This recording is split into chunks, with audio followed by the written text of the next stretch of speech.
Hey friends, what's up? Welcome back to Babylon Talmud. Today we're studying Daf Yud Tes, Daf 19 of Masechta Megilla. Friends, what do you think Daf 19 talks about? Well, kind of pretty interesting stuff.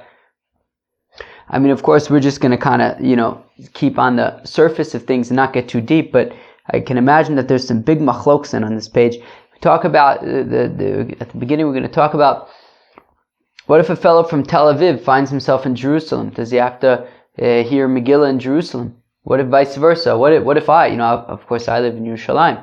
What if I go to Tel Aviv on the night of the 14th of Adar? Do I have to listen to Megillah? Very interesting questions, real halach l'maisa questions, but we don't get into halach l'maisa over here. And then we get into the question of, we get to a new mission of who's allowed to read Megillah. Well, I'll tell you one thing. I hope nudniks are allowed, because otherwise I'm in trouble. Friends, let's go weiter. When Daf Yud Ches Amud Beis all the way at the bottom, what if you have a Megillah that's written in Sama? So if it's written with like Sam ink, it doesn't work. Sorry, Buster. It's got to be Dio. It's got to be Dio ink. Sama, Sikra. Omer Rabbi Bachana Sakrisa. Alright, so Sam is Sama, which is, something.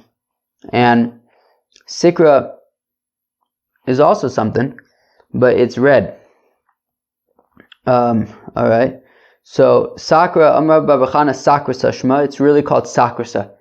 Friends, what's Sikra? Sakrisa. Alright. Kumus is Kuma. Alright. Sap of a tree, I guess. Kankantom is charsa, the ushkefe. I know it's like stuff that you put on black shoes or something. Diphthera, demaliach v'kamiach v'lo ofitz. And diphthera is this like, not properly, tanned or whatever. Niyar machka. And paper is like, made out of grass or something. Friends, what do you want me to tell you, friends? I don't know what the heck these things are. Do you know what these things are? I don't know. Friggin' parchment. You go to the guy who sells the parchment to the scribes and you get it from him, and you go to the sofer store. They have these things called sofer stores, I think. You go there, you buy what you need. What do you want me to tell you? I don't know what these things are. Ajite ksuva ashuris. Until, so you have to write the Megillah in ashuris. Alright? That should be, alright. It has to be written in Hebrew on a parchment with Dio ink. Alright, what do you want me to tell you? You go to Pesach Rothberg and you buy a Megillah and you assume that he wrote it in a kosher way. But you can't get Megillahs anymore from Pesach Rothberg because he doesn't make them anymore. Alright, so fine. So, as it says, as it's written and at its proper time. Alright, so okay, therefore you have to read it, therefore it has to be written in Hebrew. Alright, what am I going to tell you? Ala Sefer B'dio Minolon. So how do you know that it needs to be on parchment with Dio ink? Asik Ksiva Ksiva. Well, it says Ksiva, it says writing in two places. Ksivacha, it says over here, Vatichtov Esther Malka. It says that Esther, the queen, wrote. Uksiv Hasam. And it says in, Yirmiyah? Yeah. It says, Vayomer Loim, Baruch, Mipivikra Elai, Eschal Dvarim Elai Vanikosev Ala Sefer B'dio, that Baruch ben Neriah was telling, was it the people in, Jerusalem, I think? Can't remember. The people, he was explaining how Yirmiyah was dictating to him and he was writing on a parchment with Dio ink. Friends, if you want to get a Megillah, go to somebody who knows what he's doing and just buy it, and let's go weiter. So now we have a Mishnah that says, Ben Ir shaholach lekrach, uven krach shaholach leir. Ho, ho, ho, ho, ho. So, if you have a fellow who lives in an Ir, what's an Ir? Tel Aviv is an Ir. Shalach lekrach, he went to Yerushalayim. Kilu, he went to from a city that has Purim on the 14th of Adar, and then he went to a city that has Purim on the 15th of Adar. Okay, we'll use in our example Tel Aviv and Yerushalayim. So Ben Ir, so a fellow from Tel Aviv, Shalach l'Krach, that he went to Yerushalayim. Uven Krach, or a fellow from Yerushalayim, Shalach l'Ir, who went to Tel Aviv. So, so if he's planning to go back to his place, Kori Kim Komo, he does like his place. V'im lav Kori Imoin, but if he's not planning on going back to his place, then he reads with them.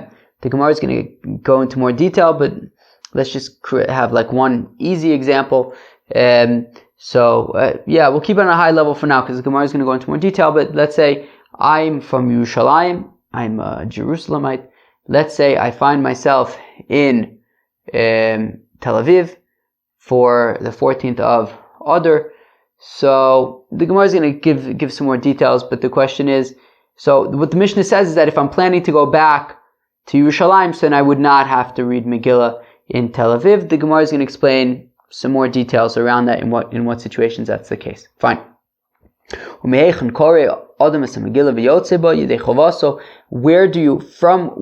do you have to begin reading the Megillah in order to fulfill your obligation of reading the Megillah? Reb Meir Omer Kula. Reb Meir says, what do you mean from where? From the beginning. Reb Yehuda Omer Meish Yehudi. Reb Yehuda says you could start from Ish Yehudi Hayu B'Shushan Abira. I believe that's in the second parak of the Megillah, and if you read from then until the end, so you fulfill your obligation. Rabbi Yossi Omer Me'achar Advar Mo'ele. Rabbi Yossi says that from the beginning of the third parak, when it says Achar Advar Mo'ele, Gidal HaMelech Achashverosh Esamon. Boo! So from there. Alright. So from there you have to read. What do you want me to tell you? Alright, it says the Gemara, Amar Rava, says Rava, Loshanu ela sha'asur lachazor b'leilei arba'a asur. This is big. Aval ein asur lachazor b'leilei arba'a asur kore imahen. Ho ho ho. So now my understanding of Rashi is that he assumes that you're only going to read Megillah on one day. So Keilu, even if you live in Yerushalayim and you end up having to read in Tel Aviv, so then if I understand correctly, you wouldn't read in Yerushalayim then even if you go back to Yerushalayim. So now, what Rava says, and according to my understanding of Rashi, we'll read this with my understanding of Rashi because it is a little bit subtle and there are a bunch of details here, but I will explain it the way I understood it, which is, so let's read it again. Amar Rava says Rava, Lo Shanu, when we say that, if a fellow from Jerusalem goes to Tel Aviv and he's planning on going back to Jerusalem, so he will not read in Tel Aviv with the Tel Aviv people, rather he'll just, do Purim in Jerusalem. So that is that's only if he's planning on going back on Purim night, right? So he finds himself in Tel Aviv on the night of the 14th, the night between 13 and 14 of Adar. So a fellow from Jerusalem finds himself in Tel Aviv on the night of the 14th of Adar. So what Rav is saying is, look, if he's planning on getting back to Jerusalem before the end of the night, before the morning, so Beseder, so then he doesn't need to, he doesn't have the chiyuv to read Megillah in Tel Aviv, because he'll be back in Jerusalem already by the end of the night, and then the next day, on the 15th of Adar, he will celebrate Purim with the Jerusalem people. So again, Amar Rava says, Rava Lo Shanu, when we say that somebody from Jerusalem will read with the Jerusalem people as long as he's planning to go back there, that's only if he's planning to go back to Jerusalem on the night of the 14th Avol. But if he's not planning on going back to Jerusalem that night, let's say he's planning on catching a bus the next morning, well then then he will read the Megillah with the Tel Aviv people. And if I understand correctly, he would not then, when he gets back to Jerusalem and then he's in Jerusalem the following night for Shushan Purim, my understanding of Rashi is that he would not read it a second time in Jerusalem for Shushan Purim. If he's going to be in Tel Aviv on the night of the 14th and going to stay the entire night, so then that's it. He'll read Megillah with them and use Yotzei, his chiyuv of Mikra Megillah for this year in Tel Aviv on the 14th. And then Rashi gets very interesting when you think about it in the opposite direction. What's the opposite direction? You have a fellow from Tel Aviv who finds himself in Jerusalem, right? So if I understand Rashi correctly, what he's saying is that, so again, you have a fellow from Tel Aviv who finds himself in Jerusalem and it's the 14th of Adar. So in Tel Aviv it's Purim. Now he's in Jerusalem. In Jerusalem, they don't celebrate Purim on the 14th. They celebrate it the next day. So if he's planning to go back to Tel Aviv before the end of the night, so then Kilu, right? So meaning the following night would be Shushan Purim. If he's not planning on sleeping the night in Jerusalem, even though he's from Tel Aviv and he's in Jerusalem now, so even though he's in Jerusalem now, since he's not planning to stay the night, so then he doesn't do Shushan Purim with the Jerusalem people. Rather, even though he's in Jerusalem right now, he has to hear Megillah in Jerusalem on the 14th of Adar. Right? Because if he's planning on staying the night in Jerusalem, so then he'll keep Shushan Purim with the Jerusalem people. But if he's not planning to stay the night, so then he needs to hear Megillah on the 14th, like in Tel Aviv, where he's from. So now Omar Rava says, Rav ben Aminallah, how do I know that that this is the halacha? Dichsiv, as the pasuk says, Alkin Yehudim HaPrazim Hayoshim Ba'ari HaPrazis. The Mishnah says that therefore the Yidden, the Jewish people in the non-walled cities, Hayoshvim B'Arei HaPrazos, that live in the non-walled cities, Michtei Ksiv Hayudim HaPrazim, Lama Li Michtav Hayoshvim B'Arei HaPrazos. If the pasuk already said that we're talking about the people of the open cities, so then why the non-walled cities? So then why does it have to then say that they dwell in non-walled cities? Akamashmalan, it's coming to teach us the Parus Ben Yomo Nikra Parus, that a fellow who is in a non-walled city, even just for one day, is called a non-walled city inhabitant. And therefore, if you have a fellow from Jerusalem who finds himself in Tel Aviv on the night of the 14th, well, he's going to be considered a Tel Aviv fellow for that day, and he will read Megillah with them. Ashkecham Paros Mukaf Minalan. Fine. So says the Gemara. So we see, right? It says from which we learn out that a fellow from Jerusalem who goes to Tel Aviv can be considered a Tel Avivian, even just for sleeping over for one day. How do we know it works in the opposite direction as well? That a fellow from Tel Aviv, if he's planning on spending the night on Shushan Purim in Jerusalem, so he would be a Jerusalemite. So Svaru, it's logical. Mi the Parus ben Yom Makari Parus, Mukaf ben Yom Makari Mukaf. Well, if a fellow from Jerusalem who goes to Tel Aviv for the night is considered a Tel Avivian, so then a fellow from Tel Aviv who goes to Jerusalem for the night would also be considered a Jerusalemite. V'yomar Ravi, and says Ravi ben Kfar Shalach Le'ir, if you have a fellow from a village who went to a city, alright, bein kach uvein kach kor imoyen, so whether he already heard the Megillah in advance or not, he has to read it with the people in the cities. Meaning, of course, at the very beginning of Masechta Megillah, the first thing that we talked about is that the villagers could already read the Megillah from the 11th, 12th, and 13th. And so what we're saying is that even if a fellow from a village already read the Megillah on, let's say, the 11th of Adar, so nonetheless, if he finds himself in a proper city, in one of the big cities, on the night of the 14th, so then he will read the Megillah with them, even though he heard it already. My time, how come? Well, well, because technically speaking, even the people in the villages really should be reading the Megillah on the 14th. Thing is that they don't know how to read the Megillah, so they have to sort of rely upon the cities. And so let's go weiter for a second. But the rabbis were lenient on the villagers in order to provide water and sustenance and food for their brothers in the cities. So therefore, as sort of a reward, or alternatively as well, so we said two things, right? So this literally means that they'll be available in order to provide stuff to the people in the big cities on Purim, so they could read Megillah in advance, so that they'll be available. We saw another opinion that sort of it's their reward, that because they provide sustenance to the people in the cities all the time, so we kind of allow them to read the Megillah, we take it easy on them, allow them to read it early. But if they find themselves in the big city on the night of the 14th, well then they need to read it on the 14th with the people in the big city. So when we say that the villagers can read the Megillah earlier, and that suffices, that's if they are in their villages on the night of the 14th. But if they find themselves in the city, so then they should read the Megillah with the people in the city on the 14th. So we have a brayso that says that if you have a fellow from a walled city who went to, fellow from Jerusalem went to Tel Aviv, so either way, he reads it like his place, i.e., he reads it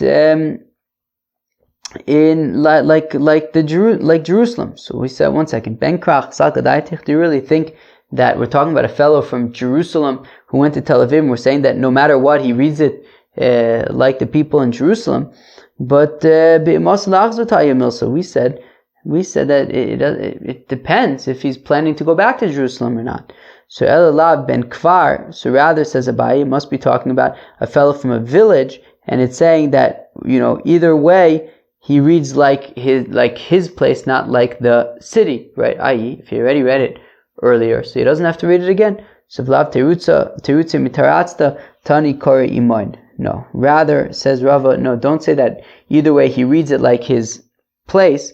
Rather, say that either way he reads it with the people in the city. So, okay, that's in line with Rava, who says that people of the villages, even if they read it earlier, if they find themselves in a large city on the night of the 14th, they need to read the Megillah with the people in the big city on the night of the 14th. What do you want me to tell you? So from where does a fellow read the Megillah in order to fulfill his obligation? Tanya, we learn in the Brayso, Reb Shimon ben Yochai Omer says, Reb Shimon ben Yochai mi balayla hahu, from the 7th parak. Right. We said where do you have to read the Megillah to be Yotzei? So Reb Meir had said from the beginning. Reb Yehuda said from Ish Yehudi. Reb Yossi had said from Vayi Achar Dvar Ma'ele. And Reb Shimon ben Yochai is saying that it's from Balayla Hu Noded Shnas HaMelech, which is already the 7th parak of the Megillah. Reb Yochanan v'chulim mikrecha darshu, says Reb Yochanan that all 4 of these Tanoim all learn it out from the same pasuk. All right. Vatichtov Esther Amalka uMordechai Yehudi es kol tokev. That Esther, the queen, and Mordechai, the Jew, wrote about all of this power that happened in Shushan. Manda Amr Kula. So Reb Meir says you have to read the entire Megillah. Tukbo shel Achashverosh. Well, because we have to recant the power of Achashverosh. Manda Amr Meish Yehudi Tukbo shel Mordechai. And according to Yehuda, who says you have to read from Mordechai, from Ish Yehudi. So he says that we're concerned about the power of Mordechai, which begins from Ish Yehudi. And Rabbi Yossi says from the beginning of the 3rd parak, Tukbo shel Haman. So that's talking about the power of Haman. And Rabbi Shimon ben Yochai, who says that you have to read from the 7th parak, from Balayla Hu Noded Shnas HaMelech. So Tukbo shel Nes, it's the miracle, it's the power of the miracle. Alright, sounds very nice. Ravuna says it actually comes from the following pasuk: Umaro al kocha umaigia aleim. What did they see about this and what came upon them? Alright. So Manda Amar Kula, so according to Reb Meir, who says that you have to read the entire Megillah from the beginning. So Maro Achashverosh shenishtamish bekelim shel beis hamikdash. So how come Achashverosh thought that it was appropriate to use the vessels from the holy temple? Al kocha, for the following reason: mishum dechoshev shivim shnin v'lo iparu, because he calculated 70 years after which the Yidden were not redeemed. So he figured, well, it's all a hoax. He may as well play around with the vessels from the temple. And what was his punishment? The katal Vashti, that Vashti was killed. Rabbi Yehuda, who says that you have to read the Megillah from Ish Yehudi in the 2nd parak. Mara Mordechai. So what did Mordechai see, the Ikni b'Haman, that he made a whole sort of struggle, a whole thing with Haman?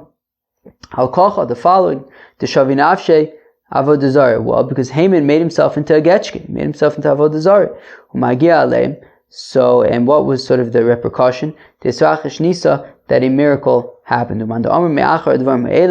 And according to Rabbi Yossi, who says it's from Achar Dvar Me'ele, Mara Hamon Sheniskane B'chol Yehudim. What did Haman see that he got all excited about all the Jews? Al Kacha, the following, Mishum de Mordechai lo yichav lo yishtachve, because Mordechai refused to bow down to Haman. Megilla Aleim, what was the repercussion? V'talo osuf ezbanav ala eitz. They hanged Haman and all of his children on a tree. As we learned the other day, it was one on top of the other on one very tall tree. Very graphic imagery. According to Shimon ben Yochai, who says you have to read the Megillah from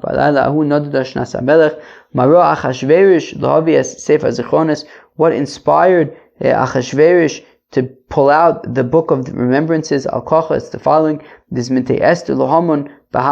well, it's because Esther invited Haman together with Achashverosh, and what was the repercussion of that? Israchash Nisa, that a miracle happened. So Omer Reb Chelbo, Omer Reb Chama bar Guria, Omer Rab, Alocha Kedivya Omer Kula. So it says Reb Chelbo in the name of Reb Chama bar Guria, in the name of Rab, that the Alocha is like Reb Meir, who says that you must read the entirety of the Megillah. Vafilu man da Omer Meish Yehudi tzvich shtei ksuva kula. And even according to Reb Yehuda, who says that you read the Megillah from Ish Yehudi and onwards, or at least if you read from Ish Yehudi, your Yotze tzvich shtei ksuva kula. Nonetheless, you still have to the entire Megillah has to be written, nonetheless, even if you don't necessarily have to read it all. V'omer Reb Chelbo, Omer Reb Chama bar Guria, Omer Rab, says Reb Chelbo, the name of Reb Chama bar Guria, the name of Rab. Megillah nikreis sefer v'nikreis igeres. A Megillah is called a sefer, a book. V'nikreis igeres, it's also called a letter. So nikreis sefer shem taf b'chutei pishtim psula. So it's called a sefer, like a sefer Torah, in that if you stitch it with threads of flax, it's possible, it's no good.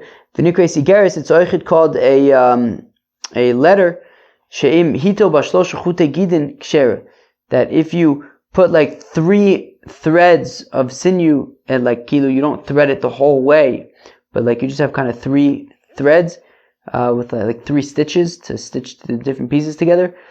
It works. Rav Nachman Vajshi Mishulashin says Rav Nachman, as long as they're like, as long as they have a little bit of like, as long as they have even parts on the between the threads, between the stitches. So there needs to be like some space from the edge of the parchment till like the stitches, and even spaces between the stitches. All right.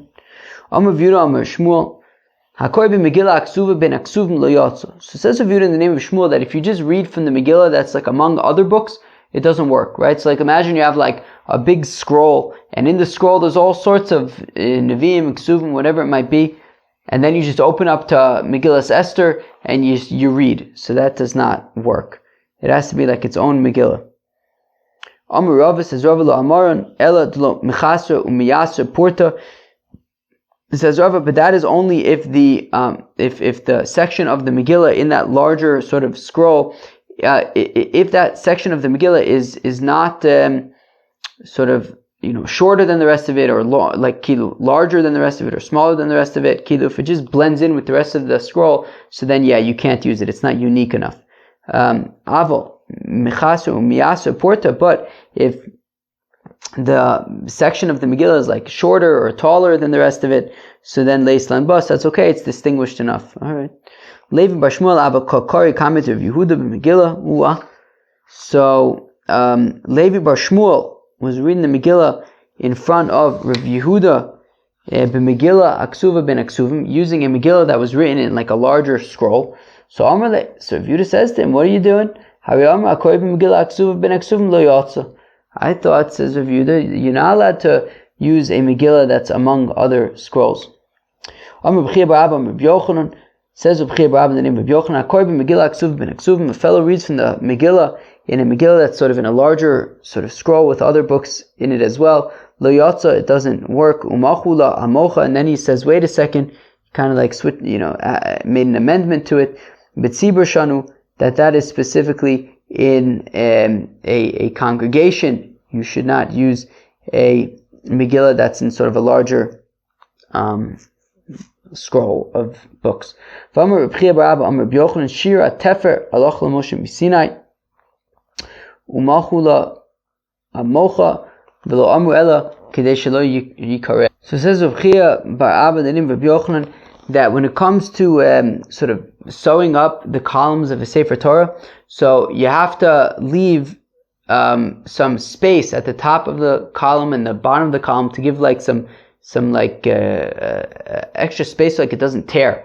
So like if you pull it too tight or something, it's not like sewed really tightly, there's like some extra give. Okay, so Allah Moshe Messina. So initially one said Salach Moshe Messina Mocha, but then he amended it and he says actually it's not Allah Moshe Messina, actually it's just a practical thing that if you leave a little bit of if you don't sew it too tightly, so then if somebody pulls hard on the parchment, so at least there'll be some give in the air in sort of with these spaces, but it's not Allah Moshe Messina per se. All right, what do you want me to tell you? So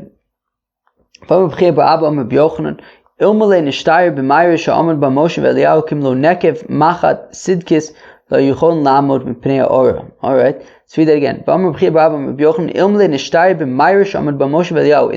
In the cave that Moses and Elijah stood when God passed before them, if there was like an extra space, even like the size of a tiny little needle, they would not be able to stand because of all of the light of God. Shnemar, as the Pasuk says, that a fellow cannot see me and expect to live. Alright, what does the Pasuk mean? What does it mean that on the 10 commandments, on the 2 tablets, so they were like all the things that God spoke with them on the mountain. Belamed, it teaches us that God showed Moses diktuke Torah, diktuke Sofrim, sort of diukim, like things that we're going to learn out from the Torah and from Mishnayos, umasha sofrim, right, or like midrabanon, umasha sofrim asid l'chadesh, and that which the rabbis are going to sort of create and innovate in the future. Umayniu mikra Megillah. And what are the rabbis going to innovate in the future? Well, that would be the reading of the Megillah. That even the reading of the Megillah was God showed to Moshe Rabbeinu on Mount Sinai. Alright, very interesting. Friends, new Mishnah. Anybody can read the Megillah. Chutz, exceptions being a deaf fellow, a foolish fellow, or a fellow who's too young. So they are the ones who are not allowed to read the Megillah. Rabbi Yehuda says, well, actually a young fellow would be able to read the Megillah. Man Tana Cherish Di'evid Nami Lo. Oh, so now we get into a bit of I don't know, so Gemara you just got to kind of work through. I think we had this Gemara in Masechta Brachos. I think I was in the airport in Singapore, I think, and I noticed I made a mistake, and I think it was on that plane when I kind of swapped in Rabbi Yehuda somewhere. Friends, do you remember that? That was like the first week or two of Babylon Talmud. I guess the second week of Babylon Talmud. Do you remember I was like on an airplane and I just kind of like recorded myself saying Rabbi Yehuda and swapped it in? Yeah, anyways. So I think that was this sugya. So who is the Tana who says that a deaf person is not allowed to read the Megillah even b'diavad, like it doesn't work at all? Rav Masna Rabbi Yossi. So Rav Masna says, well, that would be the opinion of Rabbi Yossi. The Tananis we learned in Mishnah. Koris Shema v'lo Shmei Ozno. A fellow reads Kriya Shema and he doesn't hear it, Yotze. So technically speaking, he is Yotze, and then there's a note here that adds Div Rabbi Yehuda. That's Rabbi Yehuda's opinion. Okay, fine. So Rabbi Yehuda says that if a fellow reads Kriya Shema and he doesn't hear it, okay, he's Yotze. Rabbi Yotze Yomer Lo Yotze. Whereas Rabbi Yossi says, no way, no how. No way, no how. If a fellow reads Kriya Shema and he can't hear it, does not work at all, not even b'diavad, and therefore our Mishnah that says that if a deaf person reads the Megillah, he's not Yotze, so then that must be Rabbi Yossi. So now the Gemara is an interesting question. Ho ho. So why are we assuming, wow, this is like real Gemara. We haven't had like Gemara like this in a while, you know? So like an actual like sugya kind of thing. So why are we assuming that the Mishnah is Rabbi Yossi, and that when we say that a deaf person doesn't fulfill his obligation, it means even b'di'evet, he doesn't fulfill his obligation at all. Dilma, perhaps, Rabbi Yehuda, maybe the Mishnah is Rabbi Yehuda. And when Rabbi Yehuda says that a fellow who reads Kriyas Shema and doesn't hear it, he's Yotzei, it means that he's Yotzei b'di'evet. Kilu that when our Mishnah says that a deaf person who reads the Megillah is not Yotzei, it means the Chatchila he's not Yotzei, but b'di'evet shaper dam.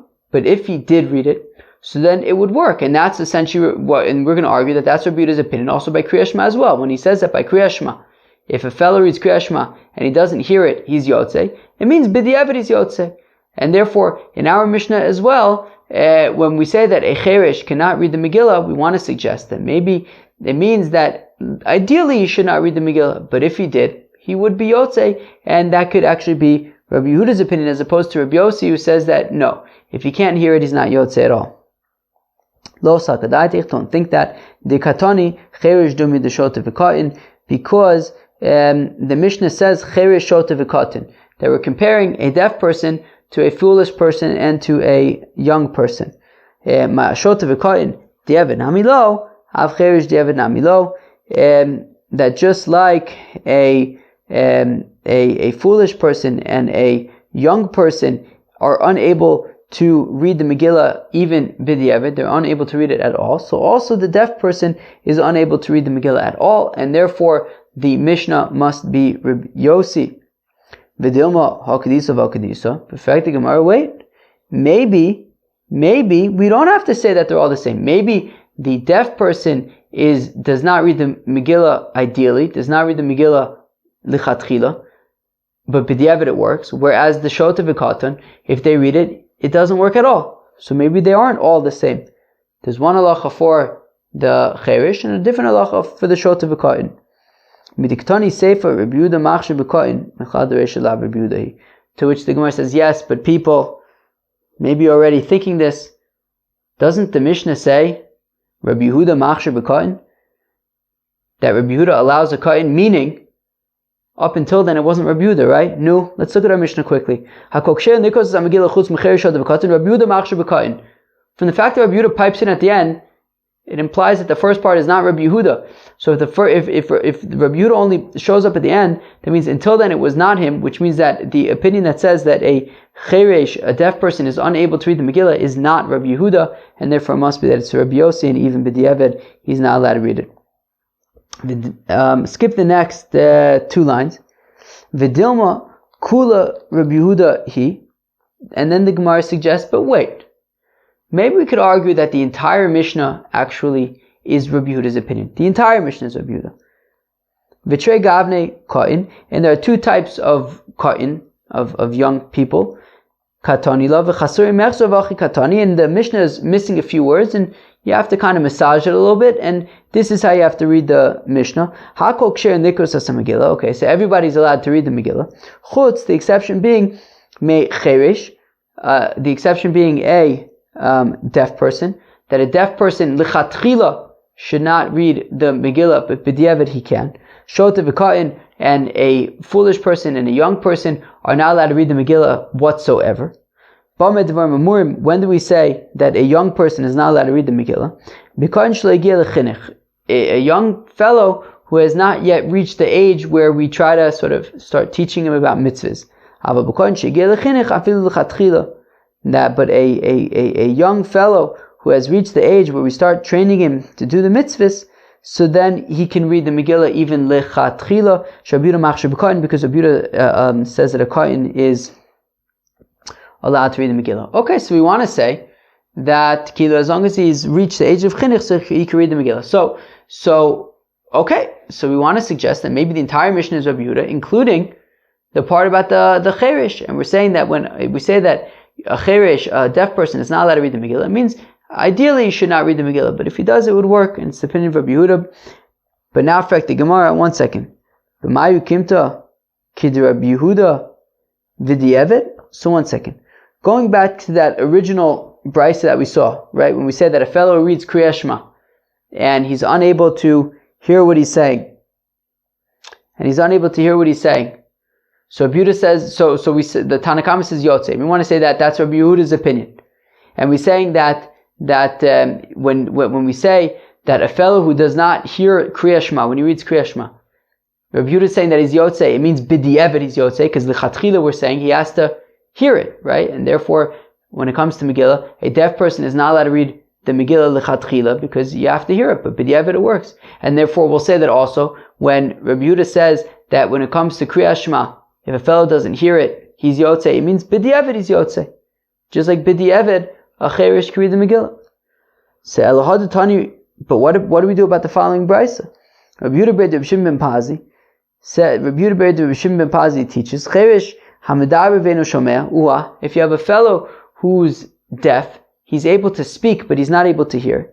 Torim L'chatchila, he's allowed to separate Truma and make the bracha on it, even L'chatchila. So here we see that you have a fellow who's unable to hear, he's deaf, and we're saying that he's allowed to make a bracha for the Truma, L'chatchila. So Mani, who's the author of that? Rabbi Yehuda di'evet in L'chatchila lo. So, based on what we're saying now about what we want to argue about Rabbi Yehuda, which is that he says that ideally you do have to hear what you're saying. So then who's the author of this brisa? Because this brisa is saying that this fellow who's unable to hear can separate Truma and make the bracha L'chatchila. Now Rabbi Yehuda would say that no, L'chatchila you have to be able to hear what you're saying. So it would only be Yotze B'di'evet we want to say according to Rabbi Yehuda. But if that's the case, who is the author of this brisa? Rabbi Yehuda di'evet in L'chatchila lo. Rabbi Yehuda says that only B'di'evet he would be Yotze, not L'chatchila. Rabbi Yossi di'evet nami lo. And Rabbi Yossi would say, forget it, he can't, this deaf person can't make the bracha on Truma whatsoever. So ve'elamai Rabbi Yehuda ba'afilu L'chatchila. So what? So then we want to say, okay, so then the brisa must be Rabbi Yehuda. And Rabbi Yehuda is saying, right, so he's saying in the brisa that a fellow who's deaf is able to separate Truma and make a bracha on it, even L'chatchila. So we want to say that Rabbi Yehuda's opinion is that you completely do not need to hear what you're saying. But then what do you do with the following brisa? Lo yivarech adam birkas hamazon belibo. That a fellow should not say the benching in his heart. He has to be able to hear it.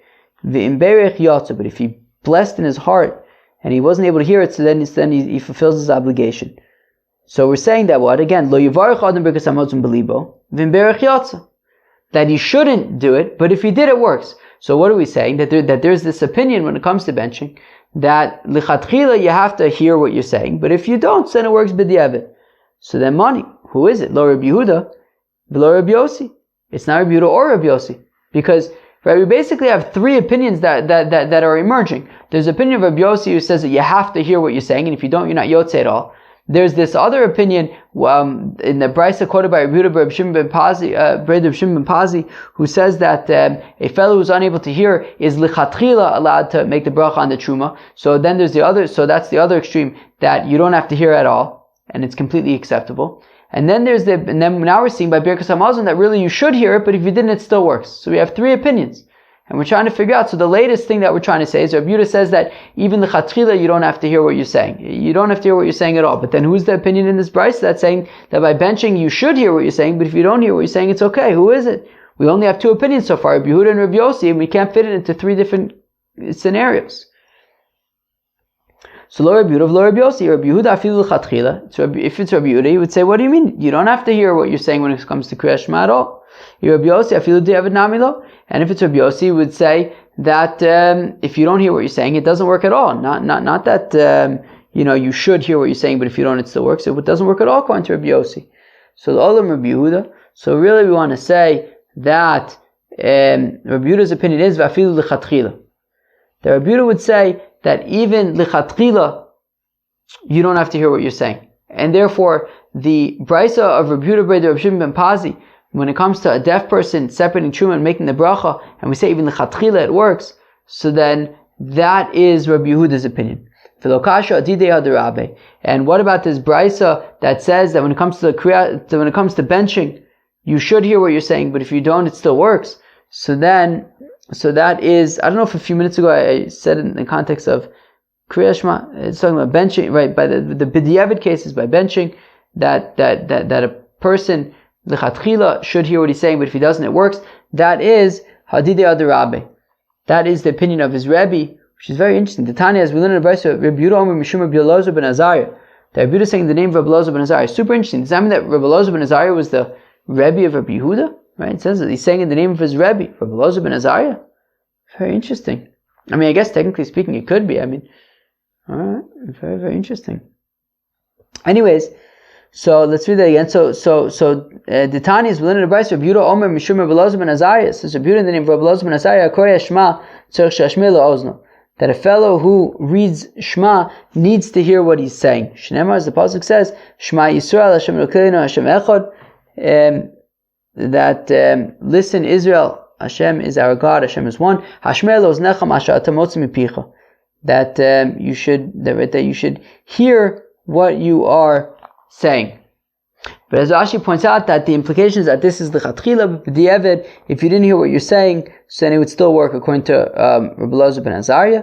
Rabbi Meir Omer Asher Anochi Mitzavach Hayom Al Levavecha. And Rabbi Meir says that which I commanded you on your heart, Acher Kavanas Alev Heinen Advarim, that it goes based on the intention of your heart. Okay, so we want to say right now that basically we have three opinions that we're working with.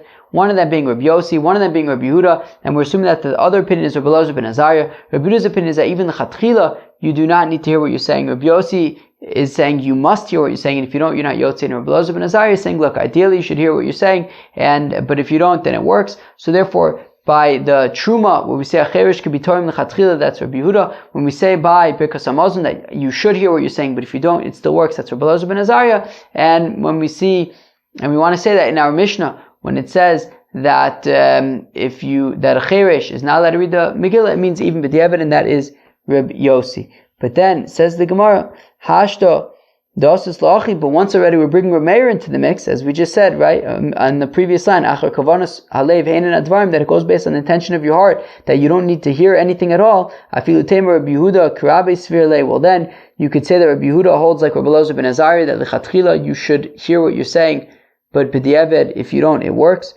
Ve'ha Ditani Yehuda B'ed Rav Shimon ben Pazi Rav Meirhi, and the brisa quoted by Rav Yehuda B'ed Rav Shimon ben Pazi about the fellow who's deaf and is able to separate truma lechatchila, so that is Rav Meir. And you could say that Rabbi Yehuda holds like Rabbi Elazar ben Azariah, that lechatchila you should hear what you're saying, but b'diavad, if you didn't, it still works. Friends, we're going to hold it here. That was Daf Yud Tes of Masechta Megillah. Friends, we learned some very, very interesting stuff on Daf Yud Tes of Masechta Megillah. We talked about a fellow from Tel Aviv who goes to Jerusalem, a fellow from Jerusalem who goes to Tel Aviv. So if they will be spending the night so let's say a fellow from Jerusalem goes to Tel Aviv, if he's planning to spend the night of the 14th in Tel Aviv, so then he should read Megillah and do Sudas Purim Mistam and Matanos Avyonim, Mishlach Monos. I assume we only talked about Megillah, but I suspect it's talking about all the mitzvahs of Purim. But anyways, we really just talked about the Megillah, which is, even if you're from Jerusalem, if you're planning to spend the night in Tel Aviv on Purim, so then you should read Megillah in Tel Aviv with them as well. We saw a four-way machlokas about how much of the Megillah do you have to read. Very interesting. Reb Meir says that you have to read the entire Megillah. Reb Yehuda says you have to read from the second parak, Ish Yehudi. Reb Yossi says it's from the beginning of the third parak, when Haman rises to, the rise of Haman. And Reb Shimon ben Yochai says it's from the seventh parak, when Achashverosh has that dream. We then had a Mishnah that said that everybody could read the Megillah except for a cheresh shota v'ka'in, except for a deaf person, a foolish person, and a young person. We then got into a four-way machlok, I guess really a three-way machlokas, but four opinions about do you actually have to hear what you are saying. There's the opinion of Rav Meir who says no, it's all based on the heart, on your heart. We had the opinion ultimately of Rabbi Yehuda and Rabbi Elazar ben Azariah that lichatchila you should hear what you're saying, but if you don't, it's fine, it works. And Rabbi Yossi's opinion is that you must hear what you're saying, and if you don't, it doesn't work at all. Friends, that was Daf Yud Tes of Masechta Megillah. I hope you enjoyed. Peace out.